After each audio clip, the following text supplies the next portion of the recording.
யூஷுவலாக iPhone லான்ச்சஸ்னு வரையில் bro ஃபோன்ஸ்க்கு தான் எல்லாருமே அட்டென்ஷன் கொடுப்போம். ஏன்னா அதுதான் ஆப்பிளோட லேட்டஸ்ட் ஃப்ளாக்ஷிப், புது ஃபீச்சர்ஸ், இனோவேஷன்ஸ் எல்லாமே அதில் தான் எடுத்துகிட்டு வருவாங்க. ஆனால் இந்த வருஷம் ரெகுலர் ஐஃபோன் 15 ப்ளஸ்லேயும் சில இன்ட்ரெஸ்டிங்கான விஷயங்கள் பண்ணியிருக்காங்க. நல்ல சேஞ்சஸ். அஃப்கோர்ஸ் யூஷுவலாக கட் பண்ணுற விஷயங்களையும் கட் பண்ணியிருக்காங்க, இல்லைன்னு சொல்லல. ஹே கைஸ், என் பேர் ஆஷ். இன்னைக்கு C4 டெக் தமிழில் 7 பாசிட்டிவ்ஸ் 4 நெகட்டிவ்ஸ் ரெகுலர் ஐஃபோன் 15ஸில் பார்ப்போம். முதல்ல பில்லேருந்து ஆரம்பிப்போம். டைமென்ஷன்ஸ்னு பார்க்கல பெருசாக எதுவும் மாறல. 1/2 மில்லிமீட்டருக்கு கம்மியாக இங்கே அங்கே கொஞ்சம் சேஞ்ச் பண்ணியிருக்காங்க. ஸோ மோஸ்ட்டாக பழைய ஆக்சசரிஸ் எல்லாமே புது ஐஃபோன்ஸோட ஒர்க் ஆகணும். இங்கே நோட் பண்ண வேண்டியது எர்கனாமிக்ஸ் இங்கேயும் கொஞ்சம் பெட்டராக இருக்குது. ஏன்னா ரெகுலர் ஐஃபோன்ஸ்லேயும் எட்ஜஸஸ் லைட்டாக ரவுண்ட் ஆஃப் பண்ணியிருக்காங்க. இந்த அலுமினியம் ஃப்ரேம், இதுக்கு மேட் ஃபினிஷ் இருக்குது. ஃபிங்கர் பிரிண்ட்ஸ் எதுவும் பிக்கப் பண்ணல. பேக்கில் திருப்பியும் ஒரு மேட் ஃபினிஷ், ஒரு சாட்டின் ஃபீலோட. இதுவும் ஃபிங்கர் பிரிண்ட்ஸ் ஸ்மட்ஜஸ் எதுவும் பிக்கப் பண்ணாது. நான் யூஸ் பண்ணிகிட்டு இருக்கேன் இந்த ஐஃபோன் 15 ப்ளஸ். இது ப்ளூ வெர்ஷன். MKBHD சொன்ன மாதிரி பேர்லி ப்ளூ. ஆப்பிள் இன்னும் 4 கலர் ஆப்ஷன்ஸ் கொடுக்குறாங்க: பிங்க், yellow, க்ரீன், அப்புறம் பிளாக். இந்த பேஸ்டல் கலர்ஸ் எல்லாருக்கும் பிடிக்கும்னு சொல்ல முடியாது, பட் பர்சனலாக எனக்கு பிடிச்சிருந்துச்சு.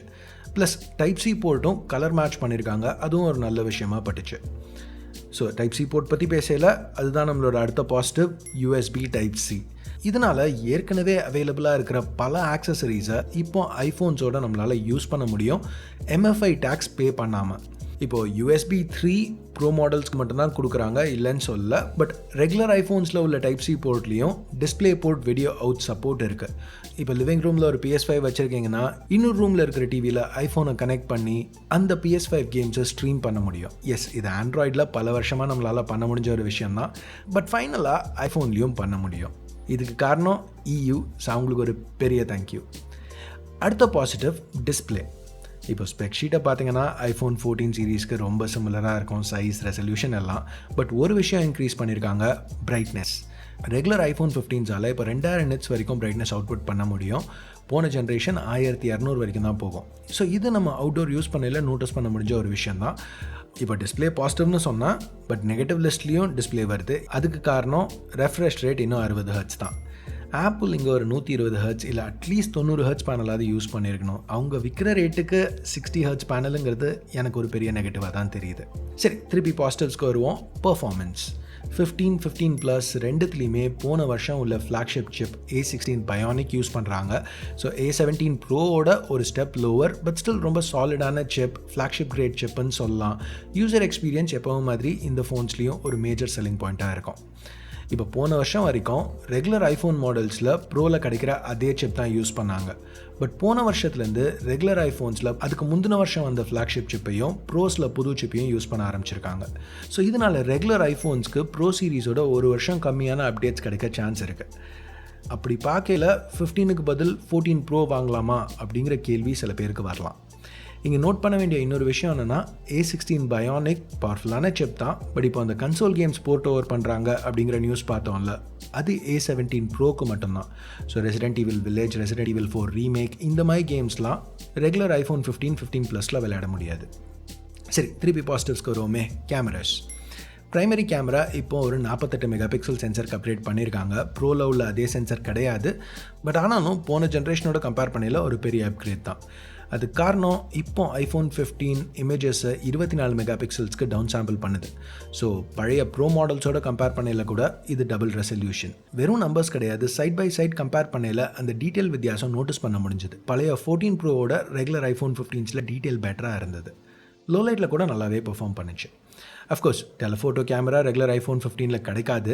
ஆனால் இப்போ ரெசல்யூஷன் இன்க்ரீஸ் பண்ணியிருக்கிறதுனால ஆப்பிள் ஒரு 2x லாஸ்லெஸ் ஜூம், ஸோ அந்த சென்சரோட சென்டர்லேருந்து 12 மெகாபிக்சல் இன்ஃபர்மேஷன் மட்டும் ரீட் பண்ணுற மாதிரி கொடுத்துருக்காங்க. ஆக்சுவல் டெலஃபோட்டோக்கு இது சப்ஸ்டியூட் கிடையாது, பட் ஐஃபோன் 14ஓட கம்பேர் பண்ணல இப்போ இன்னும் வேர்சடைலாக இன்னும் அதிகமான விஷயங்கள் இந்த ரெகுலர் ஐஃபோன் 15ஸில் பண்ண முடியுது. சரி, என்னோட 15 ப்ரோ வீடியோலேருந்து ஒரு சின்ன பெட் இப்போ பார்ப்போம். இப்போ எல்லா புது ஐஃபோன்ஸுமே நார்மல் ஷார்ட் எடுக்கையிலேயே சப்ஜெக்ட் டிடெக்ட் ஆனால் டெப்த் இன்ஃபர்மேஷனும் சேர்த்து கேப்சர் பண்ணும். ஸோ நீங்கள் மேனுவலாக போர்ட்ரேட் மோட் ஷார்ட்ஸ் எடுக்கணுங்கிற அவசியம் கிடையாது. ஸோ இப்போ கேலரியில் ஸ்க்ரோல் பண்ணிகிட்டு இருக்கல ஒரு ஷார்ட்டை பார்த்துட்டு இதை போர்ட்ரேட்டில் எடுத்திருந்தால் பெட்டராக இருக்கும்ல அப்படின்னு நினச்சிங்கன்னா நீங்கள் போர்ட்ரேட்டில் எடுக்காட்டி கூட அதை போர்ட்ரேட்டாக மாற்ற முடியும். இது ஸ்டில்ஸ்க்கு மட்டும் இல்லை, சினிமேட்டிக் கேமரா ஷாட்ஸ் எடுக்கையிலையும் நீங்கள் ஃபுட்டேஜ் ஷூட் பண்ணதுக்கப்புறம் ஃபோக்கஸ் உங்களுக்கு வேணுங்கிற மாதிரி மாற்றிக்கலாம். இதை நம்ம ரெகுலர் ஐஃபோன் 15ஸ்லையும் இப்போ பண்ணலாம். ஸோ கேமராஸ் இங்கே ஒரு பெரிய பாசிட்டிவ் மாதிரி தெரியுது. பாசிட்டிவ்ஸ் பற்றி பேசையில் பேட்ரி கெப்பாசிட்டி லைட்டாக இன்க்ரீஸ் பண்ணியிருக்காங்க. 60 mAh தான் அதிகம். இப்போ நான் சொல்கிறது ஃபைனல் கன்க்ளூஷன் கிடையாது, நான் இன்னும் டெஸ்ட் பண்ணணும். பட் இனிஷியல் இம்ப்ரெஷன்ஸ் 15+ நான் யூஸ் பண்ண வரைக்கும் பேட்ரி லைஃப் இதில் ரொம்ப நல்லா இருக்க மாதிரி தெரியுது. இன்ஃபேக்ட் என்னோடய 15 Pro Maxோட கூட இதில் பேட்ரி லைஃப் பெட்டராக இருக்க மாதிரி தெரியுது. பேட்ரி லைஃப் பெட்டராக இருந்தாலும் இன்பாக்ஸ் கண்டென்ட்ஸ் சார்ஜிங் சுச்சுவேஷன் வரையில் அது நெகட்டிவ்ஸ் தான். சரி, டக்குன்னு அன்பாக்சிங்கை பார்ப்போமே. பாக்ஸில் ஐஃபோன் 15 இருக்குது, அதாவது ஐஃபோன் 15+ இங்கே. இது போக சிம் டூல், ரெகுலர் லீஃப்லெட், அப்புறம் ஒரு ஆப்பிள் ஸ்டிக்கர். ஃபைனலாக புது USB Type-C to Type-C braided cable. அவ்வளோதான். சார்ஜர் தனியாக தான் வாங்கணும். சார்ஜர் ஸ்பீட் மாறல. வயர்டு 27 வாட்ஸ், 0 to 50 கிட்டத்தட்ட 30 நிமிஷத்தில். வயர்லெஸ் சார்ஜிங் ஸ்பீட்ஸும் மாறல. 7.5 வாட்ஸ் சீ சார்ஜர் யூஸ் பண்ணல, 15 வாட்ஸ் மேக்ஸேஃப் யூஸ் பண்ணால். ஸோ அவங்க விற்கிற ரேட்டுக்கு இதெல்லாமே கொஞ்சம் கம்மியாக தான் தெரியுது. ரேட்டை பற்றி பேசல. ஃபைனலாக ப்ரைஸுக்கு வருவோம். ஐஃபோன் 15, 15+ ரெண்டுமே போன வருஷம் ஃபோன்ஸோட ப்ரைஸ் மாறாமல் பல மார்க்கெட்ஸில் லான்ச் ஆகிருக்கு. அந்த பல மார்க்கெட்ஸில் யூஎஸும் இந்தியாவும் இன்க்ளூடட். இப்போ இந்தியாவில் மேனுஃபேக்சர் பண்ணுறாங்களே, அதனால் ரேட் கம்மியாகுமா அப்படின்னு எதிர்பார்த்திங்கன்னா இல்லை, போன வருஷம் உள்ள அதே ரேட்டு தான். ஆனால் இப்போ ப்ரோ மாடல்ஸ் பார்த்திங்கன்னா இந்தியாவில் மேனுஃபேக்சர் பண்ணலை.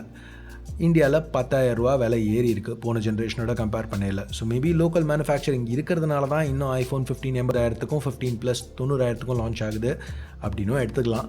எனிவேஸ், இதுதான் 7 பாசிட்டிவ்ஸ் 4 நெகட்டிவ்ஸ் ரெகுலர் ஐஃபோன் 15ஸோட. ஸோ அவ்வளோதான் இந்த வீடியோவுக்கு. அடுத்த வீடியோவில் உங்களை திருப்பி சந்திக்கிற வரைக்கும் என் பேர் ஆஷ். நீங்கள் பார்த்துட்டு இருந்தது C4 Tech Tamil. Have a nice day. Bye.